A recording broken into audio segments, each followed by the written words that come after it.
오늘은 죽이려고 하는 사람, 살리려고 하는 사람 제목을 가지고 함께 말씀을 좀 보겠습니다. 요즘 TV에 계속 떠들고 있는 뉴스가 있죠. 수능 만점 의대생이 여자친구를 죽였다고 하는 이야기입니다.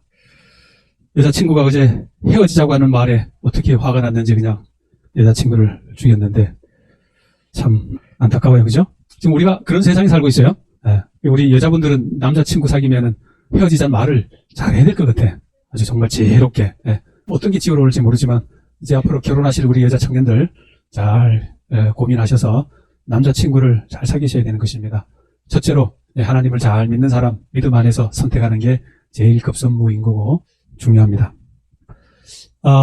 다윗이 사울에게 잡히기 아주 일보 직전에 마침 전령이 와가지고 블레셋이 쳐들어왔으니까 빨리 가야 합니다. 그 말에 사울이 후퇴했어요. 그래서 다윗이 잡히기 정말 일보 직전에 구사일생으로 다윗이 살아났어요. 그죠? 기억나죠? 네, 기억납니다. 자, 그런데 이제 24장에 넘어와가지고 사울이 다시 다윗을 지난번에 잡으려고 했던 그 다윗을 다시 잡으려고 쫓아온 거예요. 다윗이 지금 어디에 있었냐? 사울이 블레셋 사람을 쫓다가 돌아오면 어떤 사람이 그에게 말해요. 이런데 보소서 다윗이 어디에 있다고요? 엔게디 광야에 떠있다 하니 그랬습니다. 여기 이제 바다가 사해 바다고 사해 바다 옆으로 쭉 올라가다면 여기 이 골짜기가 엔게디 골짜기다 그렇게 해요. 엔게디 골짜기. 이제 그리로 도망가서 있는데 이제 사울에게 다윗이 저기 숨어 있다고 하는 소식을 이제 듣게 된 것입니다. 다윗은 사울을 피해 다니다가 엔게디 골짜기에 숨었어요. 아주 황량하고 또 풀들도 있고 또 보이면은 작은 폭포도 있는 그런데 요 사울이 다윗을 잡으려고 온 것입니다. 여기 사울이 온 이스라엘에서 택한 몇 명을? 3,000명을.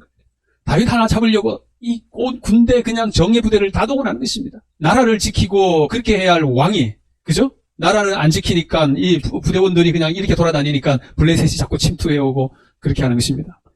사울의 마음은 오직 누구만 죽이겠다? 이 다윗만 죽이겠다고 하는 것이 아주 혈안이 되어 있는 거예요. 사울의 소원은 뭐예요? 우리의 소원은 뭐고? 우리의 소원은 통일인데 사울의 소원은 뭐예요? 다윗을 죽이는 거예요. 자, 그 엔게디 골짜기에 길가 양인 우리에 이런지 굴이 있는지라 사울이 뒤를 보러 들어가니라. 뭐를 보러 들어갔다고? 뭔 말인지 알죠? 뒤를 보러 들어가니라. 다윗과 그의 사람들이 그 굴 깊은 곳에 있더니 이미 이제 다윗은 그 굴에 숨어 있는데 어떻게 하다 보니까 사울도 다윗이 숨어 있는 줄을 모르고 그 굴 속에 뭐 하러 들어갔어요? 뒤 보러 들어간 거예요. 자, 밝은 데 있다가 이제 들어간 사람은 이제 어두우니까 안이 안 보이지만 어두운 데 계속 있던 사람은 이미 이 동공이 확장되어 가지고 금방 들어오는 사람을 누구인지를 잘 알 수가 있는 것입니다. 가나안에 보니까 어떤 한 사람이 동굴로 들어오는데 그런데 보니까 누구예요? 왕이야, 왕. 왕은 다른 사람하고 옷이 달라요? 달라요. 왕복을 입고 들어오는데 아무도 안 들어와. 그러더만은 어떻게 하더만은 이제 지금 뒤를 보고 있는 것입니다. 다윗의 입장에서는 뭐가 온 겁니까? 무슨 찬스? 절호의 찬스. 이 절호가 뭡니까? 절호가 뭐예요? 다윗의 사람들이 이제 부하들이죠, 장군들이죠. 사람들이 이러되 보소서 여호와께서 당신에게 이르시기를 내가 원수를 이제 다윗에게 한 말을 다윗이 그 부하 장군들에게 했던 말이에요. 그 부하 장군들이 다윗에게 했던 말을 기억해가지고 이제 다윗에게 다시 한번 알려주는 거예요. 여호와께서 당신에게 이르시기를 내가 원수를 너 손에 넘기리니 내 생각에 좋은 대로 그에게 행하라 하시더니 이것이 그날이라. 지금 절호의 찬스가 왔다는 것입니다. 그러니 왕이시여 예전에 당신이 우리에게 말했지 않습니까? 여호와께서 그 원수를 내 손에 넘겨줄 테니까 내 손에 좋은 대로 그대로 해라. 그런데 그날이 지금 드디어 뭐 했다는 거예요? 왔다는 것입니다. 지금 앞으로도 과거에도 이거보다 더 좋은 찬스는 있을까요? 없을까요? 없는 거예요. 싸울 필요도 없고 아주 간단하게 해결할 수 있는 방법이 그날이라고 하는 것을 이제 다윗의 부하들이 말하는 거예요. 그런데 다윗이 일어나서 사울의 무엇을 뺐다고요? 겉옷자락을 살짝 뺐습니다. 여기 4절에 잘 보세요. 여호와께서 당신에게 이르시기를 누가 말한 거예요? 하나님이 말씀해 주신 거예요. 그죠? 내가 원수를 내 손에 넘기리니 원수 누구예요? 사울이죠. 그러니까 너 생각에 좋은 대로 그대로 그에게 행하라. 하나님이 이미 다윗에게 뭐라고 말해 주셨습니까? 말해 주셨어요. 네 좋은 대로 행하라. 근데 그게 성경에 기록이 되어 있지는 않아요. 그러나 이제 다윗이 부하 종들에게 한 말이고 부하 종들은 그것을 기억했고 다윗에게 재차 상기시켰던 것입니다. 그런데 이제 사울이 선택을 해야 됩니다. 이 기회를 잡을 것인가 말 것인가. 그래서 다윗이 선택한 것은 이제 그 뒤에 가서 옷자락만 살짝 뺀 거예요. 다윗의 입장에서는 지금 아주 큰 고민이 될 것입니다. 부하 장군들은 사울을 죽이자고 지금 재촉하고 있는 것입니다. 다윗을 이것을 실행에 옮겨야 하느냐 말아야 하느냐. 그래서 다윗이 옷자락을 한번 살짝 빼본 거예요. 다윗이 사람을 그동안 몇 명 죽였을까요? 그죠? 이 사람이 다윗이 사람 죽이는 거 무서워하는 사람일까요? 아닐까요? 절대는 아니에요. 한두 명 죽이고 온 사람이 아니에요. 사울은 천천히요. 다윗은 뭐라고? 만만이다. 한 번에 나가가지고 뭐 이제 결혼 서약으로 뭐 양피 배우라고 하니까 뭐 몇 명 배워요. 몇 명 죽이고 돌아오는 사람이 다윗이에요. 그러니까 뭐 사울 한 명 죽이는 거는 일도 아닌 것입니다. 그런 다윗이 이제 바로 자기의 원수가 어디 있어요? 코앞에, 눈앞에 있는 거예요. 정말 좋은 기회입니다. 그런데 그냥 옷자락만 먼저 살짝 빼는 것입니다. 그리고는 사울을 죽이지 않아요. 여기서 고민이에요. 다윗은 사울을 왜 안 죽였을까 도대체? 우리는 여기서 몇 가지 좀 봐야 하는데 4장 5절에 보니까 그리한 후 옷자락을 뺀 후 사울의 옷자락 뱀으로 말미암아 다윗의 마음이 찔렸다. 이 말은 사울의 마음속에 누가 역사한 거예요? 성령 하나님이 역사한 거예요. 그의 마음을 찔리게 하는 것입니다. 즉 다시 말하면 사울을 죽이라는 소리예요? 죽이지 말라는 소리예요? 죽이지 말라는 소리예요. 찔림을, 그 양심의 가책을 주니까 옷자락을 살짝 빼도 막 가슴에 양심의 가책이 되는데 사울이 아마 다윗이 아마 기도할 겁니다. 하나님, 이게 정말 죽여야 됩니까? 말아야 됩니까? 나를 이렇게 못 살게 굴고 나를 아주 수도 없이 나를 죽이려고 하고 원수 중에 이렇게 큰 원수가 이 세상에 또 어디 있습니까? 이미 하나님께서 내 손에 넘기시겠다 말씀도 하셨는데 이제 하나님, 제가 이 원수를 오늘 하나님께서 저에게 주신 건 맞습니까? 아닙니까? 이거 헷갈리잖아요. 그래서 사울이 옷자락을 한번 살짝 잘라봤는데 뭐 한 거예요? 양심의 가책이 막 오는 것입니다. 다윗의 부하 장군들은 지금 뭐 하라고 그래요? 기회는 이때다. 지금이다. 지금 재촉하고 있죠. 마음의 양심은 가책이 돼가지고 하고 있죠. 도대체 이거를 어떻게 해야 할지를 결정을 못 내리는 그러한 순간에 와 있는 것입니다. 그러나 다윗의 마음은 분명히 찔렸다. 그렇게 말하고 있습니다. 그러면서 다윗이 말하죠. 자기 사람들에게 이르되 내가 손을 들어 여호와의 기름 부음 받은 자 내 줄을 치는 것은 여호와께서 금하는 것이니 그는 여호와의 기름 부음 받은 자가 됨이라 하고 다윗이 이 말로 자기 사람들을 금하여 사울을 해하지 못하게 하니라. 하나님의 기름 부음 받은 자를 내 손으로 해하는 것은 하나님이 금하셨다. 그러니 그렇게 하지 말아라 하고 결론을 딱 내려버리는 것입니다. 그렇게 결론을 내리니까 사울은 이제 굴에서 나가게 되었던 것입니다. 여러분, 앞으로도 다윗은 이 사울에 또 쫓김을 받아가지고 또 도망 다녀요. 앞으로도 여전히 다윗이 도망 다니는 기간이 건 10년이에요. 10년 동안 죽을 고비를 무릅쓰면서 계속 돌아다니는 것입니다. 이제 안 돌아다닐 수도 있었는데 왜 다윗은 이렇게 멍청한 짓을 했을까? 이제 그냥 한 번에 끝냈으면 더 이상 고생은 안 해도 되는데 말이죠. 왕을 죽이지 않는 첫 번째 이유를 보면 다윗의 신앙의 자세였다는 것입니다. 분명히 다윗은 하나님의 기름 부으셨는데 내 마음대로 그 기름 부음 받은 자를 내 손으로는 죽일 수 없다. 그렇게 판단을 하고 신앙인의 자세로서 다윗은 이 사울을 죽이지 않았던 것입니다. 두 번째 좀 우리가 생각해 볼 수 있는 것은 약간 좀 정치적인 문제로 접근할 수가 있어요. 지금 왕을 얼마든지 죽일 수 있어요. 죽여요. 그러면 다윗이 왕된 것에 대한 정통성에 문제가 생기는 것입니다. 다윗이 어느 지파라고 그랬죠? 베냐민 지파. 지금 다윗의 부하들이 대부분이 다 누구예요? 베냐민 지파. 장군들, 신하들 대부분이 베냐민 지파예요. 그런데 그 왕을 다윗이 죽여놓으면 베냐민 지파가 가만히 있을까요? 반영을 일어나겠죠. 사울을 죽이고 왕이 된다고 한들 그 나라가 평안하지 않는 것입니다. 반역으로 시끄럽게 되는 것입니다. 정통성에 문제가 생기는 것입니다. 또 하나 생기는 것은 뭐냐? 여기 인간관계와 모본의 문제라는 것입니다. 사울을 다윗이 죽여요. 그러면 그것을 누가 봐요? 부하 장군들이 볼 거 아니에요. 그 부하 장군들이 봤을 때 왕을 뭐 해도 된다? 죽여도 된다. 그럼 이 부하 장군들이 나중에 다윗이 마음에 안 들어가지고 부하 장군들이 그 다음에 뭐 할까요? 다윗을 죽이는 거죠. 너도 왕을 죽였지 않느냐? 우리도 뭐 한다? 죽인다. 똑같은 것을 모범을 보여주는 것입니다. 그러니 우리의 집에서도 자녀들이 대부분 누구 따라해요? 엄마 아버지 하는 거 대부분이 다 따라합니다. 대부분이 다 따라해요. 우리는 우리의 자녀들을 위해서라도 모범을 보여야 합니까? 엄마 아버지는 모범을 안 보이는데 그렇게 하라 그러면 자녀들이 뭐라고 그래요? 속으로 저기는 안 하면서. 분명히 그래요. 엄마는 안 하면서 왜 내보고 하라고 그래? 엄마는 안 하면서, 아빠는 안 하면서 왜 내보고 하라고 그래? 우리 자녀들이 그런 것입니다. 그러니까 다윗도 동일한 거예요.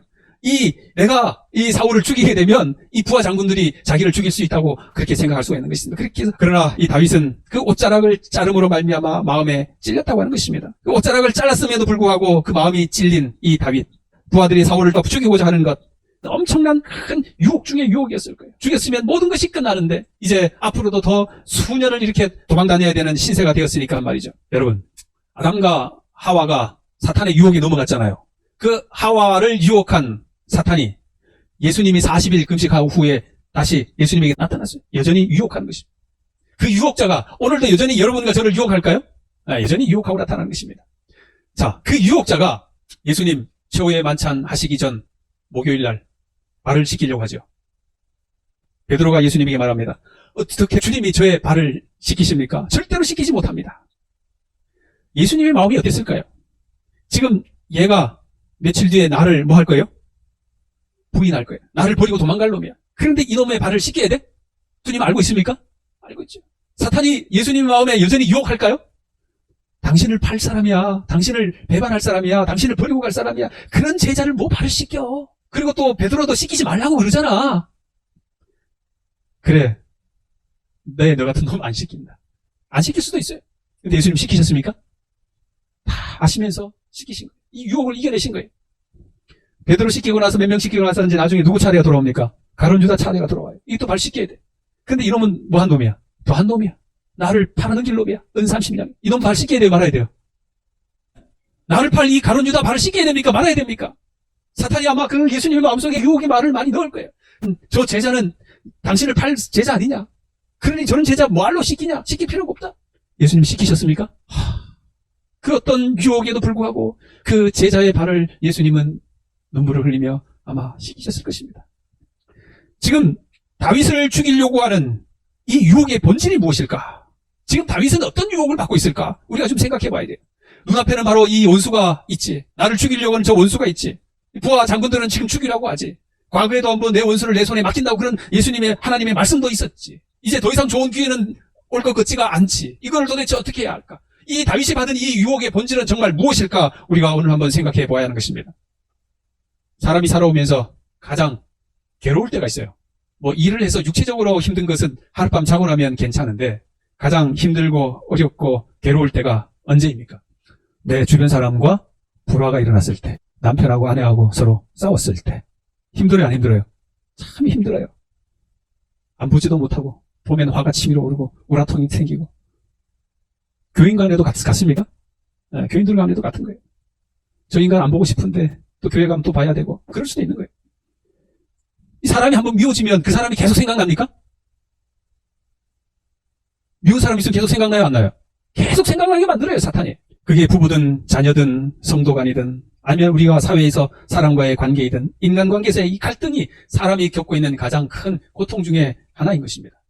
그래서 예수님은 우리 성경 말씀에 가장 중요한 계명은 무엇인가 이렇게 말씀하셨잖아요. 주 너의 하나님을 사랑하라. 둘째는 내 이웃을 내 몸과 같이 사랑하라. 이것이 뭐라고요? 이보다 더 큰 계명이 있다 없다? 없다. 하나님을 사랑하고 이웃을 내 몸처럼 사랑하라. 이게 하나님께서 우리에게 말씀하신 거예요. 이게 가장 중요한 계명이라고 이렇게 말씀하시는 것입니다. 하나님을 사랑하고 이웃을 사랑하라. 여러분, 이것이 하나님의 계명이라고 하면 우리 사람에게 있어서 가장 강력한 유혹은 무언가? 어떤 유혹인가?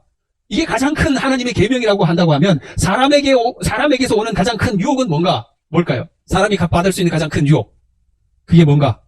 하나님을 사랑하지 않고 이웃을 사랑하지 않게 하는 것입니다. 그런 유혹을 사람들이 받게 되는 것입니다. 그러면 우리가 하나님께서 말씀해 주신 가장 큰 계명을 어기게 만드는 거예요. 이게 사탄이 요구하는 바예요. 하나님은 하나님을 사랑하고 이웃을 사랑하라 하셨는데 사탄이 우리에게 요구하는 것은 뭐 하면 되는 거예요? 하나님을 사랑하지 않고 그 다음에 이웃을 사랑하지 않는 것. 만약에 우리가 그렇게 한다고 하면 우리는 누구의 유혹에 넘어갔습니까? 사탄의 유혹에 넘어간 거죠. 정신 차려야 합니까? 네, 정신 차려야 하는 것입니다. 그런데 이거보다 더 강한 유혹이 있어요. 그 유혹이 뭔가? 자, 빨간 칸에 읽어봅시다. 시작. 하나님을 사랑하지 않고 이웃을 사랑하지 않는 것도 큰 유혹인데 이거보다 더 강력한 유혹이 있는데 그거는 뭐냐면 뭐라고요? 사람을 미워하는 거예요. 그리고 그 다음에 뭐 한다고요? 틀어진 관계 그대로 살게 하는 거예요. 이대로 살다가 그대로 내버려도 이대로 살다가 뭐 하게? 죽게. 회복을 안 하는 거예요. 이게 사탄에게서 오는 가장 강력한 유혹이라고 하는 사실입니다. 이 유혹 받고 계십니까? 네? 이 유혹 아무도 안 받고 계셔요? 받고 계십니까?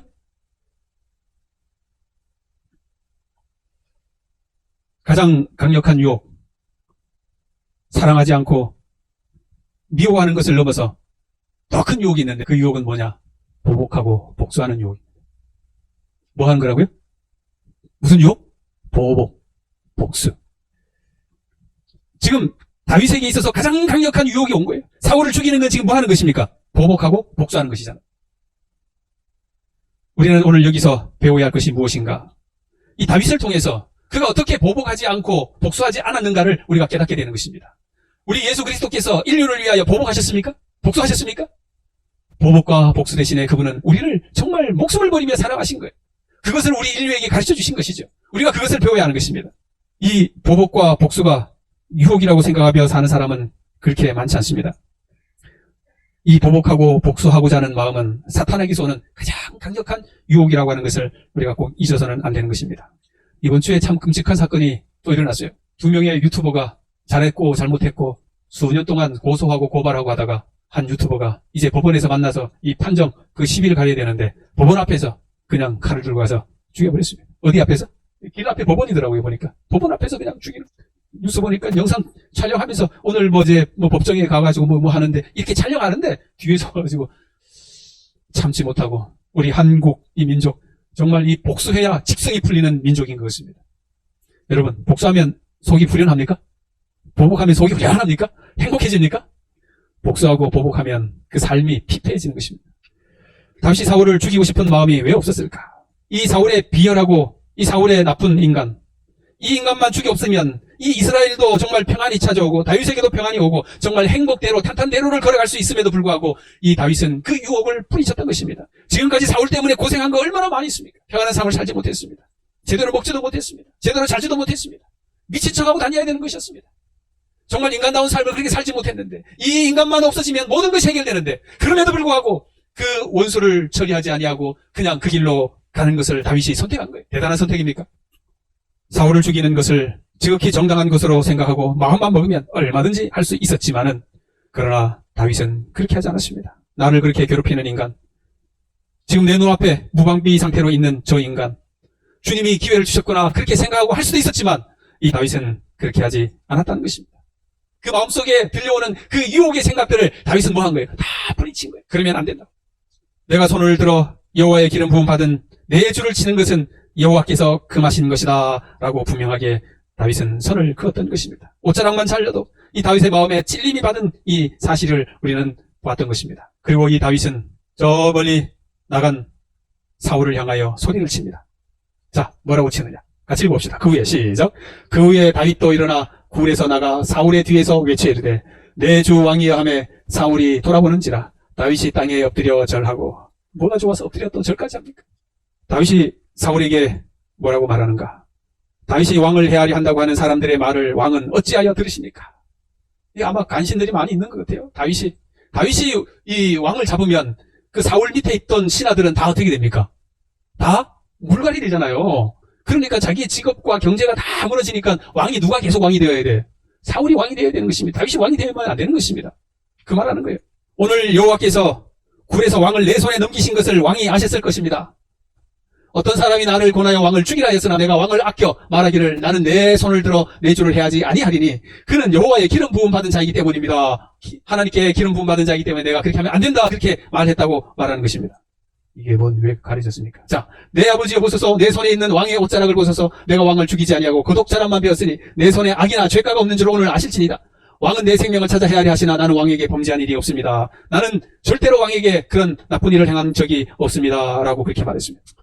다윗은 사울에게 당신은 여호와의 기름 부음 받았기 때문에 내가 복수를 하지 않는다고 분명한 이유를 밝혔습니다. 복수하지 않는 이유를 분명히 밝힌 거예요. 자, 그러면서 계속해서 말합니다. 여호와께서 나와 왕 사이에 판단하사 여호와께서 나를 위하여 왕에게 보복하시려니와 내 손으로는 왕을 해하지 않겠습니다. 하나님이 판단하셔서 하나님이 보복하시지 내 손으로는 하지 않겠습니다. 이게 다윗의 믿음이었습니다. 예수 땀에 말하기를 악은 악인에게 난다 하였으니 내 손이 왕을 해하지 아니하리이다. 이스라엘 왕이 누구를 따라 나왔으며 누구의 뒤를 쫓았나이까? 죽은 개나 벼룩을 쫓음이니이다. 나 같은 사람 왜 그렇게 쫓아다닙니까? 말하는 거예요. 그런즉 여호와께서 재판장이 되어 나와 왕 사이에 심판하사 나의 사정을 살펴 억울함을 풀어주시고 나를 왕의 손에서 건지시기를 원하나이다. 하나님께서 이 일에 관여해 주시기를 다윗이 말을 했던 것입니다. 자, 잘 보세요. 여호와께서 나와 왕 사이에 판단해 주시고 여호와께서 나를 위하여 왕에게 보복하시고 여호와께서 재판장이 되어 나와 왕 사이에 심판하십니다. 그 일을 하나님이 하시지 내가 하지 않겠다고 이 사울에게 전한 거예요. 내가 아무리 억울하고 분하고 힘들어도 보복은 누가 하실 일이다? 하나님이 하실 일이다. 다윗은 온전히 하나님께 맡겼다고 하는 내용입니다. 우리가 살면서 복수하고 싶은 마음, 정말 그것을 거부하기 힘든 유혹이에요. 늘 우리의 복수의 대상은 멀리 있는 것이 아니라 어디에 있어요? 가까운 데 있어요. 네, 가까운 데. 그게 내 배우자가 되고 내 부모가 되고 어떤 면에서 내 시부모가 되고 내 자녀가 될 수 있고 또 가족이 될 수 있고 우리 교회 성도가 될 수 있고 이웃이 될 수 있고 그래요. 그래서 나에게 상처를 준 사람, 나의 마음을 아프게 한 사람, 그 사람을 용서하지 못하고 어떤 식으로든 그 사람의 그것을 되갚으려고 하는 게 우리 인간의 죄된 본성이라고 하는 것입니다.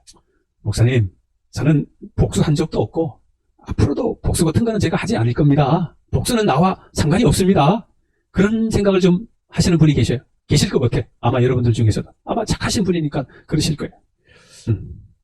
4년에 이란에서 이 여성이, 사진에 있는 여성이에요. 그런데 황산 테러를 받아가지고 얼굴이 그냥 황산으로 다 타버렸습니다. 녹아버렸습니다. 살갗이. 그 눈도 다 실명이 됐습니다. 이 남자가 그런 거예요. 서로 쪼아가지고 쫓아다녔던 여잔데 이제 뭐 말 안 들으니까 그냥 황산을 부어버린 거예요. 그런데 이란 법정에서 2008년에 눈에는 눈으로 똑같은 법을 이 사람을 이제 전신 마취시켜가지고 황산 20방울 터뜨려서 실행해라. 그 법원 판결이 나왔어요. 그런데 했는지 안 했는지, 이제 국제사회가 이걸 반대해가지고 했는지 안 했는지는 찾아보니까 나오지는 않습니다. 여러분들은 어떻게 생각합니까? 똑같이 가해야 합니까? 이렇게 황산 테러 당한 이 사람처럼 이 사람도 그렇게 만들어야 됩니까? 어떻게 해야 합니까? 장재현 집사님, 어떻게 하면 좋을까요? 너무 어렵습니까? 인간적으로는 할 수 있으나 믿음 안에서는 그렇게 해서는 안 된다. 예. 오늘날요, TV나 영화나 우리의 삶에 모든 게 알고 보면 전부 다 복수예요. 드라마 알고 보면 다 복수 맞습니까? 다 복수예요. 복수. 우리의 삶이 복수의 삶 속에서 살고 있는 것 같아.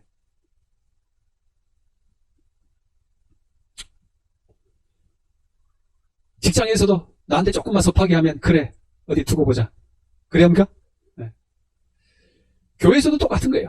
하나님과의 관계에서도 정말 내 뜻대로 내 마음대로 그렇게 하면 하나님 정말 계시면 하나님 어떻게 나의 이런 일이 있게 하십니까?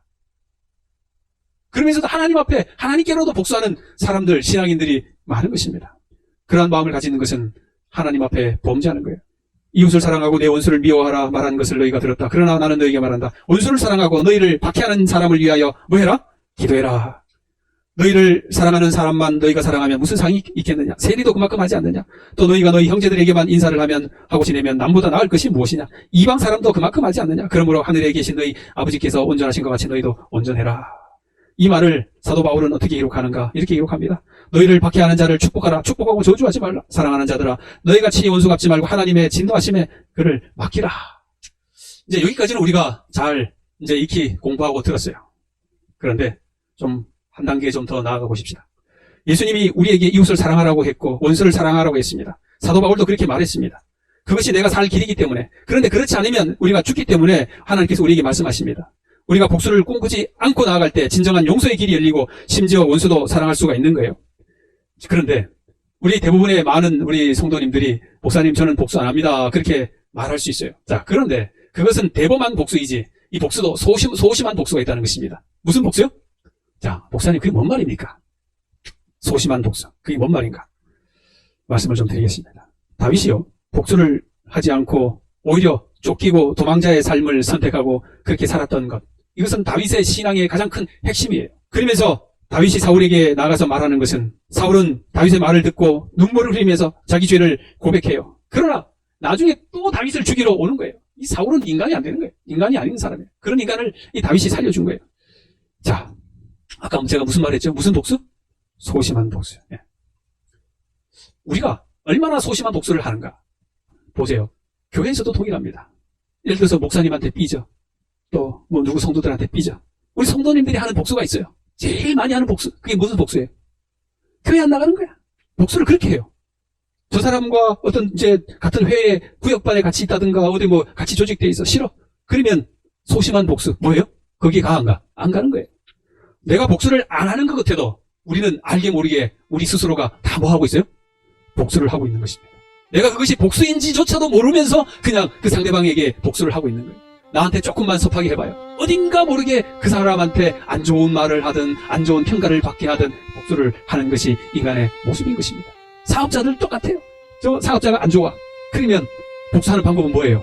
아, 저놈 정말 더럽게 하더라. 그래가지고 뭐 하는 거예요? 소문내는 거예요. 복수하는 거예요. 이게 무슨 복수라고요? 소심한 복수. 소심한 복수. 누구처럼 사람을 죽이는 그런 대범한 복수가 아니라 우리의 삶의 기본의 죄의 근성인 이 소심한 복수를 우리가 하고 있다고 하는 사실입니다. 사랑하는 여성들 여러분, 이제 말씀을 정리하면서 다윗은 그러한 복수조차도 하지 않았다고 합니다. 우리 예수님은 우리에게 어떠한 복수도 하지 아니하시고 오히려 복수를 넘어서 우리를 뭐 하셨다고 하는가? 죽기까지 사랑하셨다고 하는 사실. 오늘 제가 여러분들에게 드리는 말씀은 바로 그 말씀입니다. 우리가 영원한 생명을 얻기를 원한다고 하면 우리는 이런 대범한 복수 넘어서 소심한 복수일지라도 우리의 삶에서 벗어나야 한다는 것입니다. 이 목사에게 교회 안 나온다고 겁주지 마세요. 그런 복수하지 마세요. 아셨죠? 성도들끼리도 동일한 거예요. 자녀 말 안 듣는다고 용돈 안 준다고 협박하지 마세요. 복수하는 거예요. 우리 부모님에게도 똑같은 거예요. 우리 주변에서 늘상 있는 그러한 복수들이 우리가 보이지 않게 하고 있는데 오늘 살아가는 우리 모든 성도 여러분 한번 결심해 보십시다. 이제는 복수하지 맙시다. 우리가 할 수 있는 것은 뭡니까? 주님의 사랑이 여러분들과 나 사이에 충만히 넘쳐져서 사랑이 넘치는 5월의 가정 꼭 되시기를 간절히 소망하며 말씀을 드리겠습니다. 하나님 아버지, 다윗을 그렇게 못살게 굴고 죽이려고 했던 그 사울이 눈앞에 있었음에도 불구하고 하나님의 그 크신 사랑으로 그를 용서하고 살려준 다윗의 마음이 오늘 우리의 마음이 되게 하여 주시옵소서. 우리의 마음에 복수라고 하는 단어가 사라지게 해주시고 우리 주님처럼 인류를 사랑한 그러한 사랑의 마음이 우리의 심령에 가득 차서 사랑이 넘치는 우리의 마음과 우리의 교회가 되게 인도해 주시옵소서. 하나님 아버지, 특별히 장현정 형제를 보고 살펴주시고 그의 육신에 하나님 치유의 능력을 더해 주시사 하나님의 능력으로 이 아들이 건강을 회복할 수 있도록 하나님 꼭 도와주시옵소서. 예수님의 이름으로 간절히 기도하옵나이다. 아멘.